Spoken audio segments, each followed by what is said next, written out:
Bismillahirrahmanirrahim. Assalamualaikum warahmatullahi wabarakatuh. Alhamdulillah. Alhamdulillahilladzi arsala rasulahu bil huda wa dinil haq liyuzhirahu 'ala ad-din kullih. Arsalahu basyiran wa nadhira wa da'iyan ila Allah bi iznihi wa sirajan munira. Asyhadu an la ilaha illallah wahdahu la syarika lah wa asyhadu anna Muhammadan abduhu wa rasuluh. Allahumma salli wa sallim ala hadzal nabiyil karim Muhammadin wa ala alihi wa sahbihi ajma'in, amma ba'd. Fa ya ayyuhal hadirun ittaqullah haqqa tuqatih wa la tamutunna illa wa antum muslimun. Summa qala Allah ta'ala fil Qur'anil azim, a'udzu billahi minasy syaithanir rajim. Bismillahirrahmanirrahim. ولو أن أهل القرى آمنوا واتقوا لفتحنا عليهم بركات من السماء والأرض ولكن كذبوا فأخذناهم بما كانوا يكسبون. ثم قال أيضا أعوذ بالله من الشيطان الرجيم يا أيها الذين آمنوا اتقوا الله ولتنظر نفس ما قدمت لغد واتقوا الله إن الله خبير بما تعملون. ثم قال رسول الله صلى الله عليه وسلم بادروا بالأعمال فتنا كقطع الليل مظلم يصبح الرجل مؤمنا ويمشي كافرا أو يمشي مؤمنا ويمشي كافرا ويصبح كافرا yabi'u dinahum bi'aradin minad dunya. Sadaqallahul azim wa sadaqa rasulihil karim. Jamaah Jumat yang berbahagia, pertama-tama saya mengajak kepada kita sekalian untuk tak henti-hentinya memanjatkan puji syukur kehadirat Allah Subhanahu wa taala yang hingga detik ini Allah masih berkenan menganugerahkan kepada kita kesehatan dan kekuatan. Dan yang lebih penting di balik itu adalah hingga saat ini Allah masih berkenan menganugerahkan kepada kita nikmat iman dan Islam. Yang sesungguhnya karena anugerah itulah yang telah menggerakkan hati kita untuk melangkahkan kaki menuju masjid yang mubarak ini dalam rangka melaksanakan sholat Jumat secara berjamaah. Dan ini adalah hidayah Allah, dan yakin itu.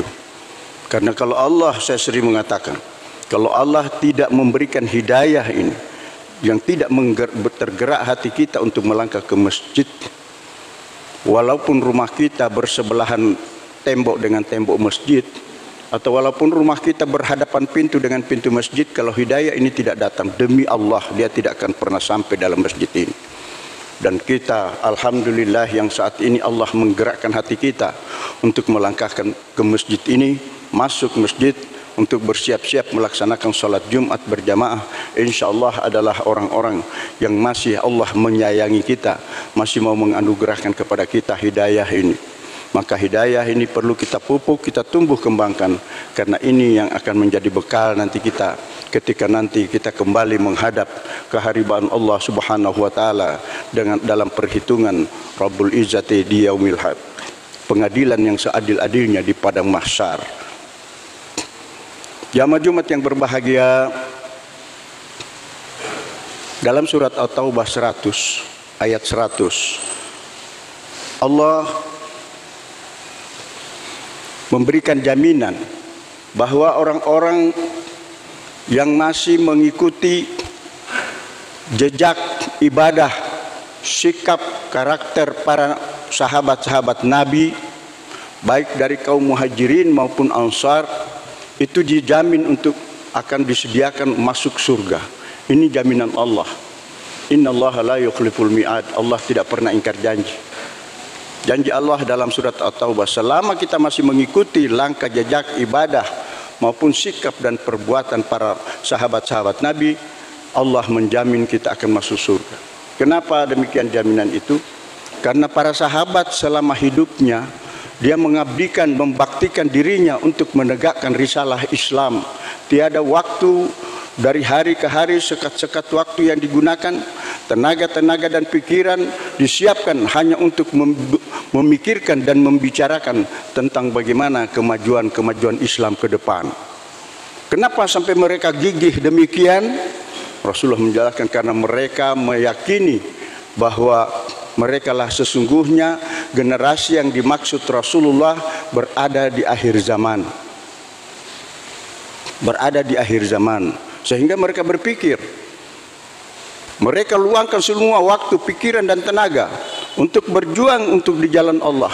Karena dia pikir untuk apa mengejar dunia kalau sebentar nanti tidak ada artinya. Berapapun jumlah dunia yang kita kejar, yang kita inginkan, kalau sudah sampai waktunya semuanya kita tinggalkan, dan yang kita bawa hanya kain kafan, istri yang cantik, rumah yang bertingkat, mobil yang berjejer di garasi, uang yang berlipat-lipat ada barangkali di rekening.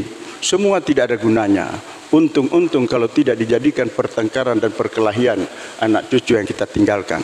Semua tidak ada. Bahagian kita yang diajarkan. Betapapun banyak harta yang kita miliki, tidak mungkin kita akan diberikan kain kafan dari kain sutra. Pasti diberikan kain kafan dari kain yang sangat murah, yang kasar.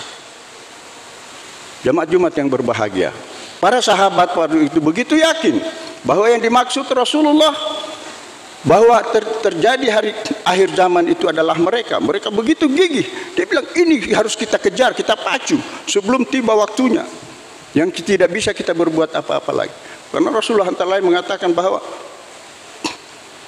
bu'istu baina ana Rasulullah ila qiyamis sa'ah kahaza. Rasulullah mengangkat kedua jarinya, dia merapatkan antara jari tengah dan telunjuk, mengatakan bahwa antara saya diutus sebagai Rasulullah dengan hari kiamat itu dekatnya sama seperti ini. Kalau di masa Rasulullah saja dekat seperti ini, kira-kira di masa kita ini dekatnya macam apa? Maka ketika suatu saat Rasulullah didatangi seorang Jibril yang menyamar sebagai manusia. Datang di hadapan Rasulullah pada saat Rasulullah sementara duduk dengan para sahabat. Datang Jibril ini menyamar sebagai seorang pria ganteng, tampan, rapi, bersih, pakaian putih bersih, rambut ikal, dan tidak kelihatan bahwa orang ini baru habis melakukan perjalanan jauh. Apalagi waktu itu yang ditahu tidak ada mobil ber-AC.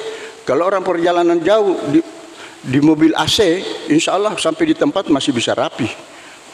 Tapi kalau perjalanan jauh pun biar mobil AC biasanya sudah out-outan. Tapi ini Rasulullah masih rapi.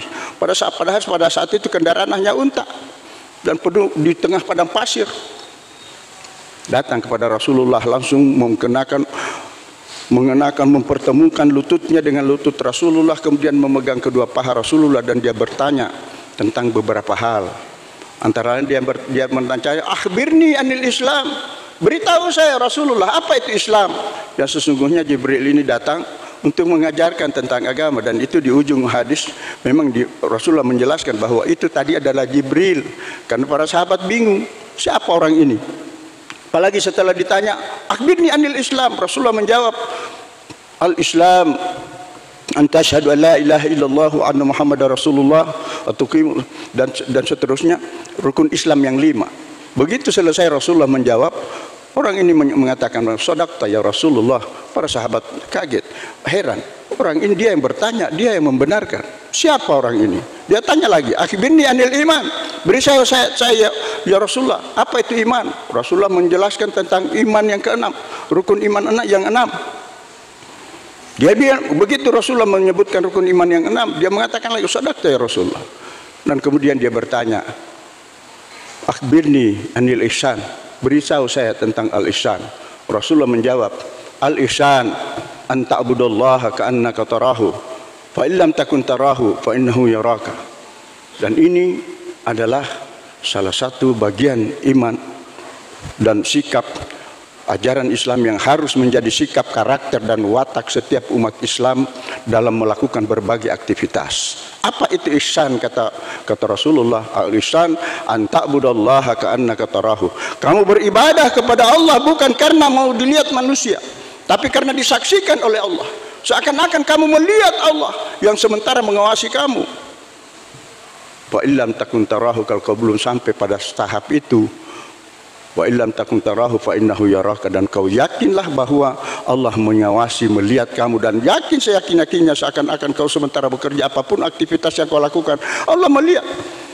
Kira-kira di dunia ini kalau kita sementara kerja setiap saat diawasi oleh bos tertinggi, duduk di depan kita, berdiri di depan kita sambil menyaksikan kita kerja, kira-kira masih kita mau menyimpang atau tidak?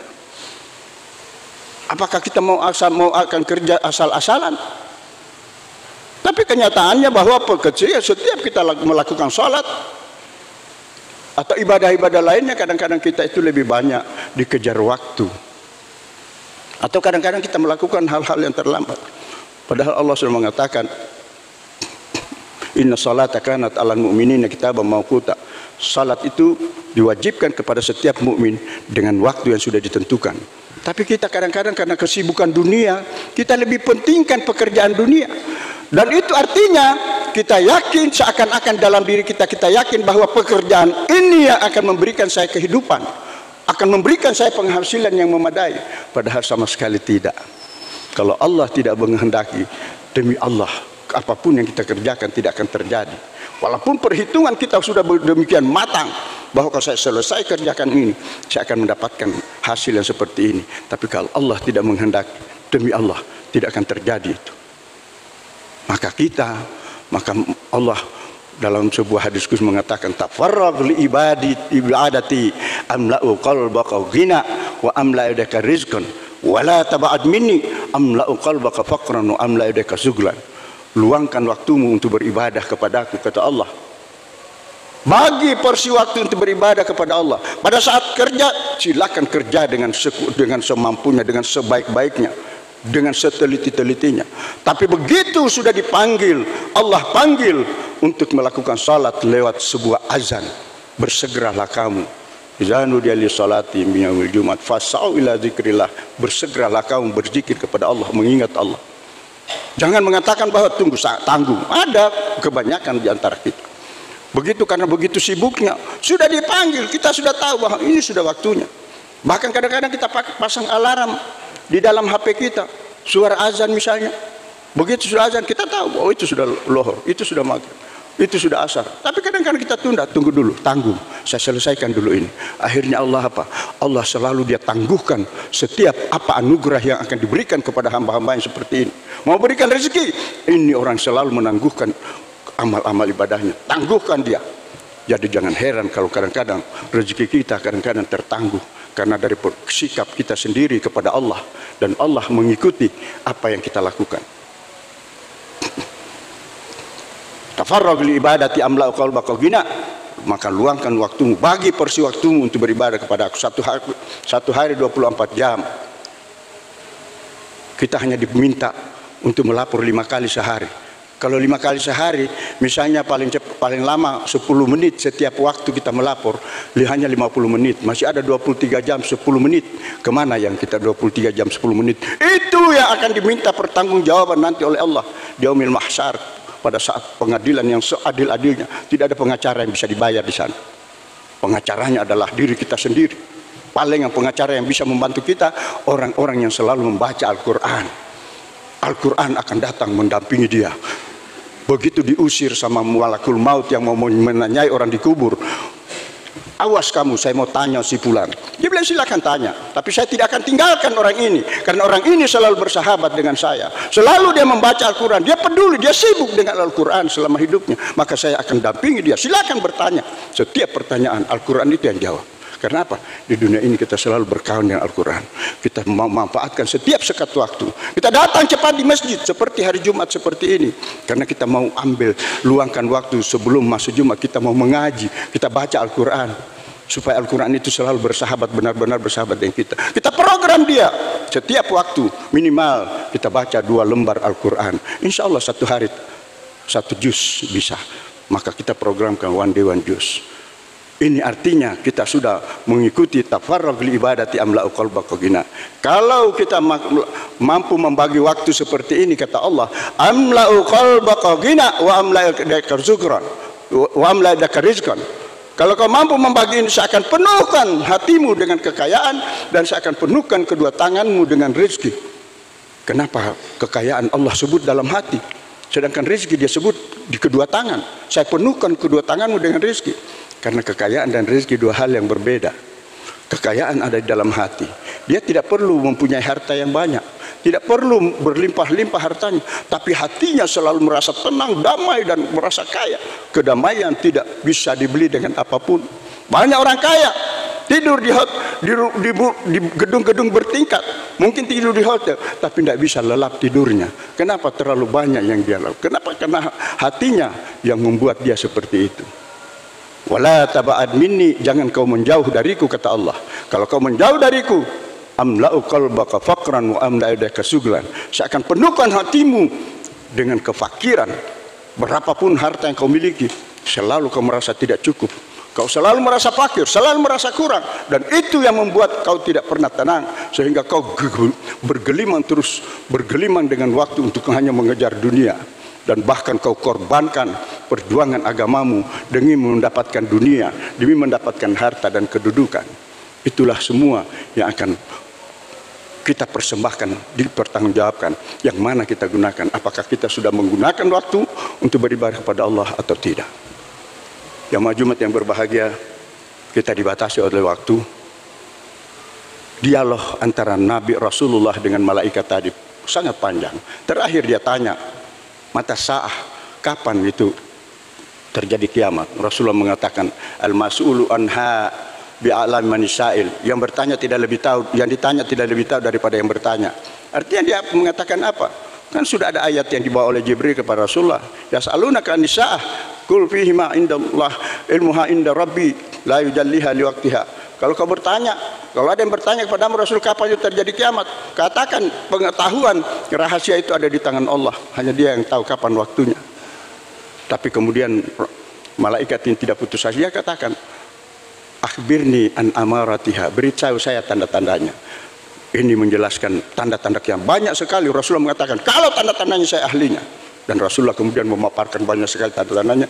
Kalau kita teliti banyak hadis maupun ayat, sesungguhnya tanda-tanda kiamat itu terjadi di zaman ini. Dan ini adalah akhir zaman. Adalah akhir zaman. Kalau kita lihat hadis-hadis Rasulullah maupun ayat-ayat, kita tadaburi, akan semakin jelas. Dan kita tidak akan heran. Apa yang terjadi situasi sekarang, itu adalah sebagian dari tanda-tanda Rasulullah. Antara lain, saya hanya bisa sebutkan, ala inna min asratis sa'ah, ketahuilah bahwa tanda-tanda dekatnya kiamat. Turfa'ul asyrar wa tuda'ul ahyar. Tanda-tanda dekatnya kiamat, kata Rasulullah, ketika banyak orang buruk rame-rame diangkat jadi pemimpin, dan orang-orang yang terbaik disingkirkan. Orang-orang terbaik pilihan umat disingkirkan. Itu adalah tanda-tanda kiamat. Dan banyak sekali tanda-tanda kiamat. Rasulullah mengatakan bahwa tidak akan terjadi kiamat sebelum sungai Efrat itu mengering. Tidak akan terjadi tanda-tanda kiamat sebelum danau Tiberias itu menyusut airnya. Tidak akan terjadi tanda-tanda kiamat sebelum kurma yang terbaik itu di Baisan berhenti berbuah. Dan yang disebut Rasulullah ini semua sudah tidak ada. Sungai Efrat sudah mengering. Siapa yang pernah ke sana lihat sudah bisa jalan di atasnya. Siapa yang pernah ke lihat di danau Tiberias di Palestina yang menjadi sumber mata air orang Yahudi, sekarang sudah menyusut, sudah kelihatan dasarnya. Padahal danau itu tidak pernah mengering, tidak pernah susut, 45 meter dalamnya tidak pernah menyusut, tapi sudah menyusut sehingga orang Israel Yahudi panik, tidak tahu mau ambil kemana sumber mata air, dan mereka menyuling air laut. Kebun kurma yang disebutkan di Baisan antara Yordania, itu juga sudah sejak 5 tahun lalu sudah tidak ada buahnya, sudah rusak.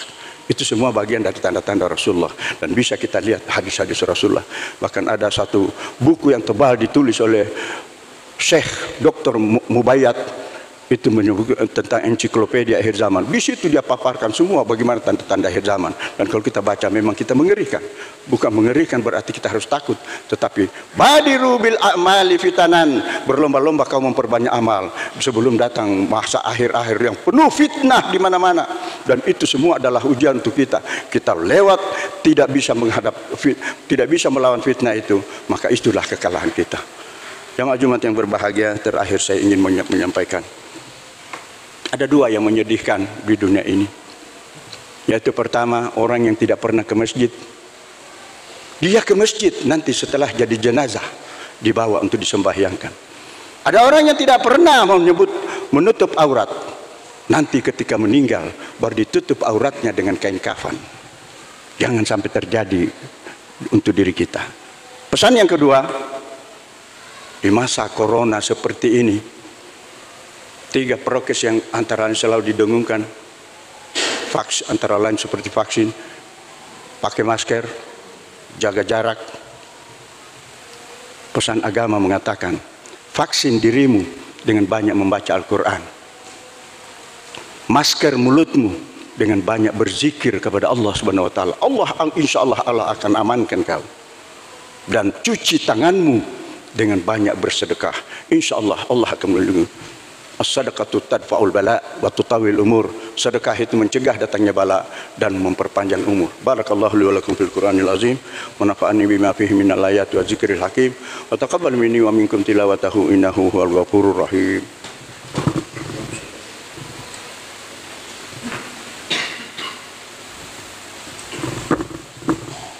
Alhamdulillah, alhamdulillah hamdan kama amar, asyhadu la ilaha illallah wa la syarikalah, irghaman liman jahada bihi wa kafar, wa asyhadu anna sayyidina wa nabiyyana Muhammadan abduhu wa rasuluh. Allahumma shalli wa sallim ala hadzal nabiyil karim Muhammadin wa ala alihi wa ashabihi masabihil qurar. Ibadallah ittaqullaha ta'ala min sima'il lagwi fusulul khabar wa antahu amanahakum anhu wa zajar wa alamu anna Allah ta'ala bi amrin badah fi nafsi wa sanna bi malaikatin musabbihatin li qudsi wa salasa bikum ayyuhal mu'minun min bariyati wa jinnihi wa insihi wa qala ta'ala mukhbiran عامرا إن الله وملائكته يصلون على النبي يا أيها الذين آمنوا صلوا عليه وسلموا تسليما وارض اللهم على أربعة الخلفاء الراشدين أبي بكر وعمر وعثمان وعلي وعلى بقية الصحابة والتابعين وتابع التابعين ومن تبعهم بإحسان إلى يوم الدين وعلينا معهم برحمتك يا أرحم الراحمين. Mari kita tundukkan sejenak kepala, kita munajat ke hadirat Allah Subhanahu wa taala dalam doa kita bersama. Semoga Allah senantiasa memberikan taufik dan hidayahnya kepada kita, memberikan tuntunan dan mencurahkan berkahnya kepada kita semua agar kita senantiasa istiqamah dalam ajaran agamanya dan kita tetap berjalan di atas rel-rel kebenaran, jalan yang lurus sesuai dengan petunjuk Allah dan Rasulnya.